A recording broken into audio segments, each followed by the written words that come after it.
My mother traveled from Nyamage village to Nairobi on the morning of Thursday, June the 3rd, for a routine checkup. She was okay, there was no problem. She wasn't unwell or in any kind of distress.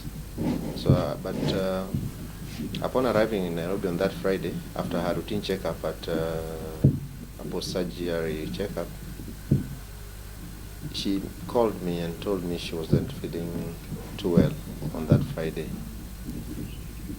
So the people who were giving her care at that time took her to hospital. They tested her for malaria, which turned out to be positive. So on that Friday evening, going into Saturday, they put her on treatment for that. On the same evening of Saturday, I'd also gone through some surgical procedures on my shoulder in Houston, Texas.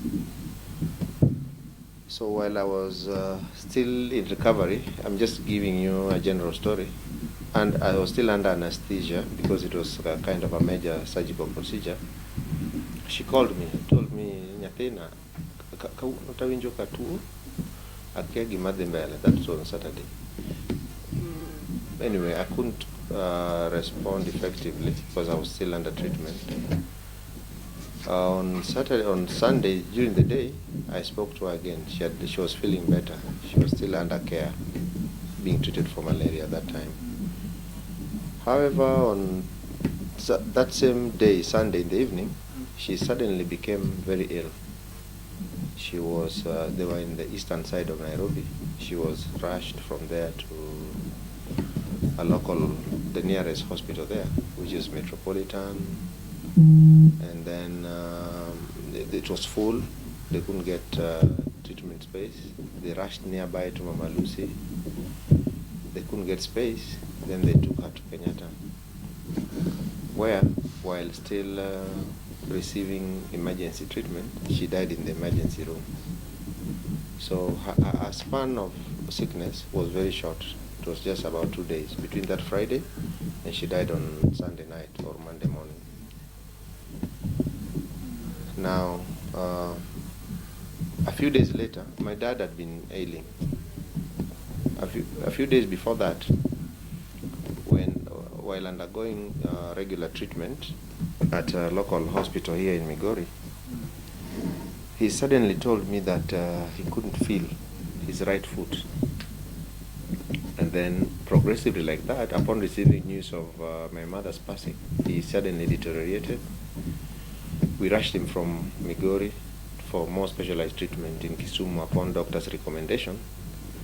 By the time I arrived, that was within a span of 5 days between the time my mother died. When I arrived in Nairobi, came straight, curfew, found me in Bomet, I slept there, rushed to Kisumu.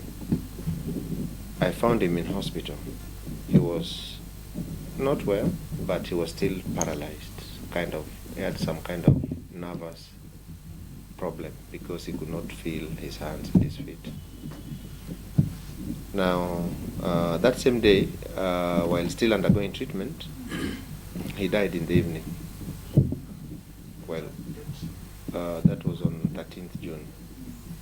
My mother had died on the morning of 4th, waking up to 5th of June.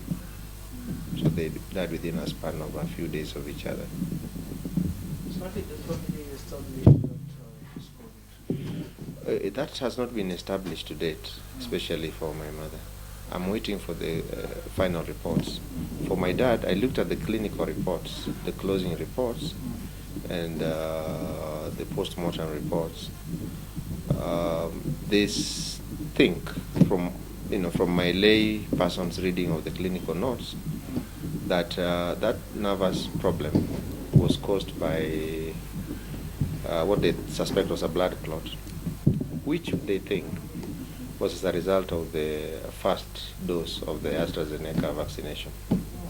Yeah, and it's very tragic, my brother, to lose both parents together within such a short period of time. Now, we think that one of the problems,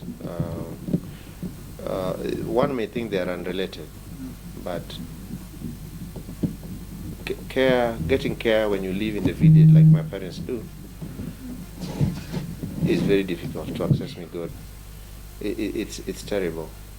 They're interrelated because several occasions when Mzee initially was unwell, koni nadwati ejab to kaka ndararach apiko betindo kanyal idho mtoka be oknyal kalo, so they're interrelated, I think, in some kind of way.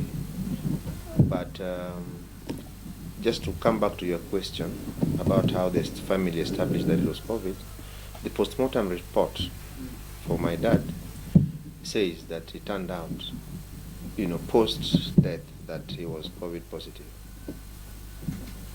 We didn't get to know that fact because we went for a test here in Migori, both the rapid antigen, which turned out negative, and also the PCR. But post-mortem report indicates that he was positive, in spite of the fact that he had received the first dose of the vaccine. Which brings me to the question about the efficacy or effectiveness of that first jab against COVID.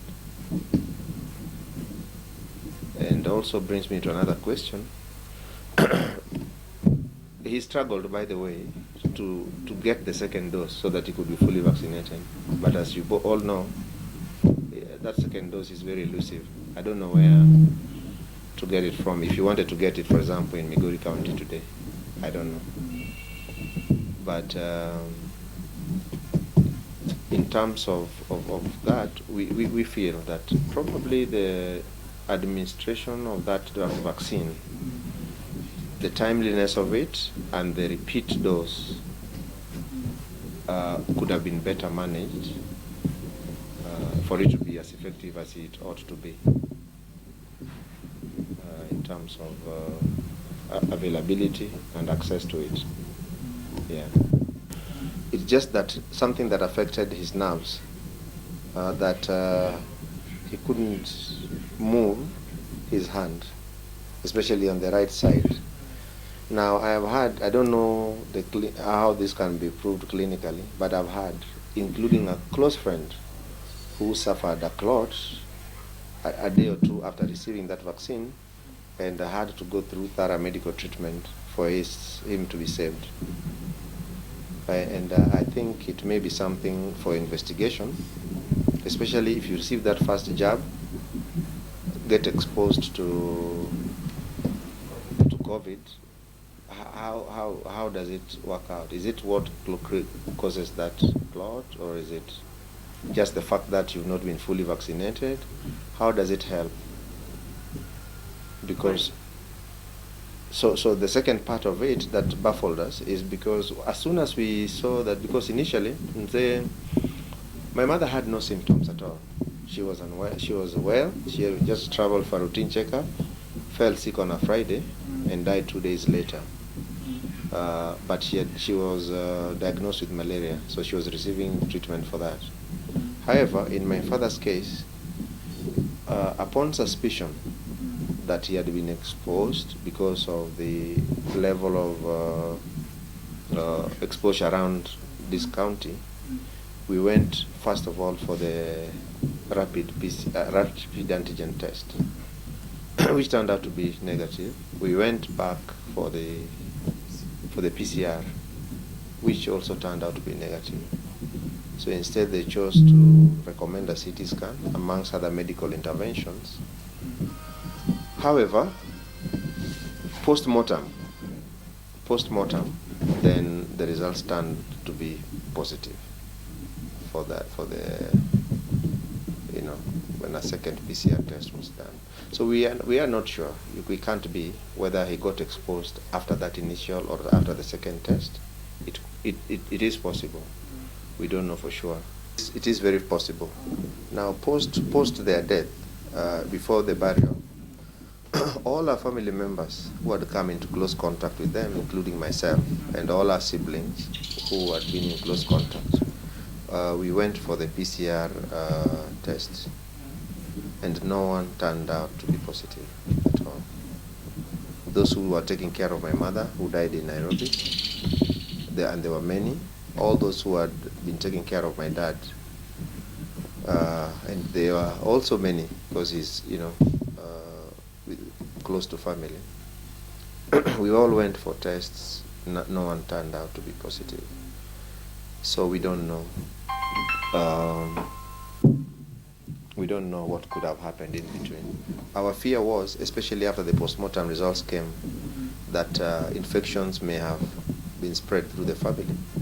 But of all those who went for testing, and there were upwards of 15 in number, no one turned out to be positive.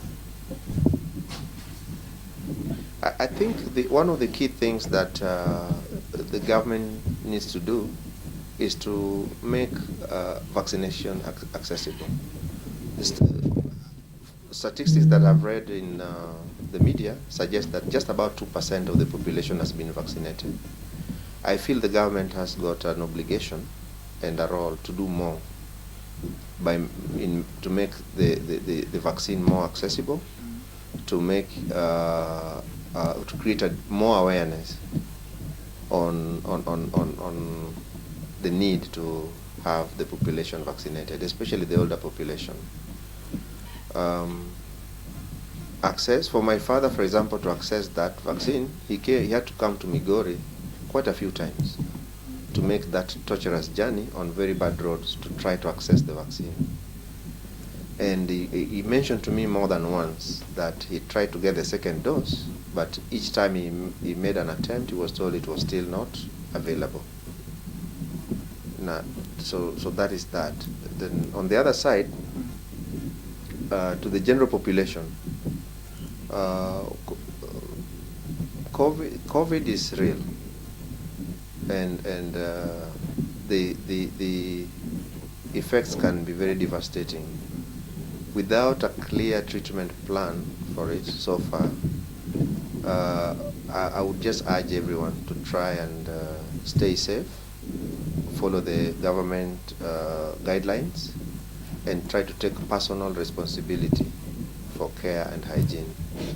Wear masks at all times, wash your hands, sanitize, maintain social distance whenever in public places, and as much as possible, try and get the vaccine. I personally got the vaccine some time back in April. In the US, I got the single dose Johnson & Johnson vaccine. But still, I have to take personal care to not expose myself to possible exposure to the virus by always wearing my mask, sanitizing all the time, and keeping the distance.